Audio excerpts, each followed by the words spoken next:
తెలంగాణ ఉద్యమ యోధుడు, నర్సంపేట నియోజకవర్గ మాజీ శాసనసభ్యులు, నాకు అత్యంత ఆత్మీయులైనటువంటి శ్రీ పెద్ది సుదర్శన్ రెడ్డి గారి యొక్క మరణం అత్యంత బాధాకరం.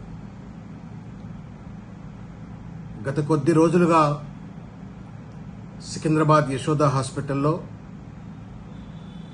మృత్యువుతో పోరాడి అలసి సొలసి తిరిగి రాని లోకాలకు వెళ్ళినటువంటి పెద్ది సుదర్శన్ రెడ్డి గారి యొక్క ఆత్మకు శాంతి కలగాలని చెప్పని ఆ భగవంతుని ప్రార్థిస్తూ, వారి కుటుంబ సభ్యులకు, ఆత్మీయ మిత్రులకు మరియు బీఆర్ఎస్ పార్టీ కార్యకర్తలకు, నాయకులకు అందరికీ కూడా నా ప్రగాఢ సానుభూతిని తెలియజేస్తాను. విధి ఎంత విచిత్రమైనటువంటిది అంటే, ఓ ప్రక్క తను మృత్యువుతో పోరాడుతూ ఉంటే,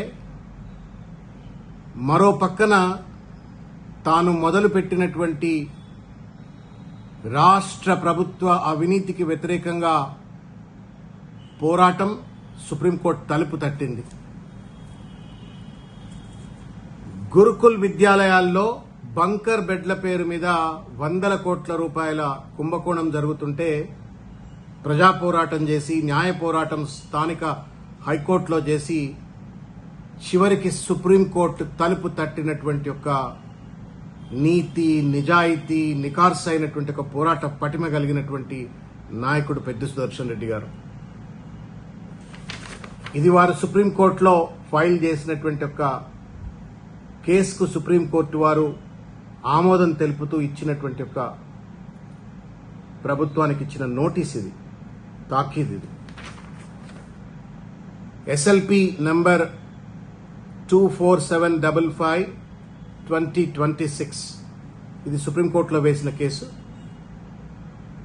హైకోర్టులో వారు వేసినటువంటి 533/2026 ఈ ప్రభుత్వం పెద్ద పెద్ద లాయర్లను పెట్టి కోర్టులను తప్పుదో పట్టిస్తే, నా పోరాటం హైకోర్టులోనే కాదు, నేను సుప్రీంకోర్టులో కూడా కొట్లాడతా అని చెప్పని సుప్రీంకోర్టు తలుపులు పెద్ది సుదర్శన్ రెడ్డి గారు తడితే, ప్రైమ్ ఎఫ్ఎస్సి వారి ఆర్గ్యుమెంట్స్ లో ఉన్నటువంటి అవినీతి అంశాలను, ప్రభుత్వ అవినీతి అంశాలను ఒప్పుకుంటూ ప్రభుత్వానికి ఈ నోటీస్ జారీ చేసింది. తాను పోతూ కూడా బీఆర్ఎస్ పార్టీ కార్యకర్తలకు, తెలంగాణ సమాజానికి పోరాట స్ఫూర్తిని వదిలిపెట్టిపోయినటువంటి ఒక మహానుభావుడు పెద్ది సుదర్శన్ రెడ్డి గారు.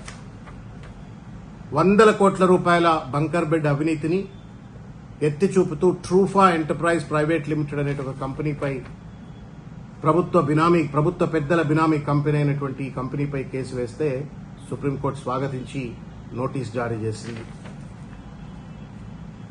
పెద్ది సుదర్శన్ రెడ్డి గారు మొదలుపెట్టినటువంటి ఈ పోరాటాన్ని, ఈ అవినీతి రహిత తెలంగాణ సమాజ నిర్మాణం కోసం మనం అందరము కూడా కంకణబద్దులై ఇంకా బలంగా పోరాడదామని చెప్పి తెలియజేస్తూ, మరొక్కసారి పెద్ది సుదర్శన్ రెడ్డి గారి ఆత్మకు శాంతి కలగాలని,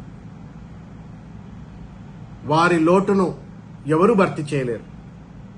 ముఖ్యంగా బీఆర్ఎస్ పార్టీకి, వారి వ్యక్తిగత కుటుంబ సభ్యులకు ఈ కష్టకాలంలో వారికి భగవంతుడు అండగా ఉండాలని, అన్ని రకాల ధైర్యం కలగజేయాలని చెప్పని కోరుకుంటూ, జోహార్లు పెద్ది సుదర్శన్ రెడ్డి.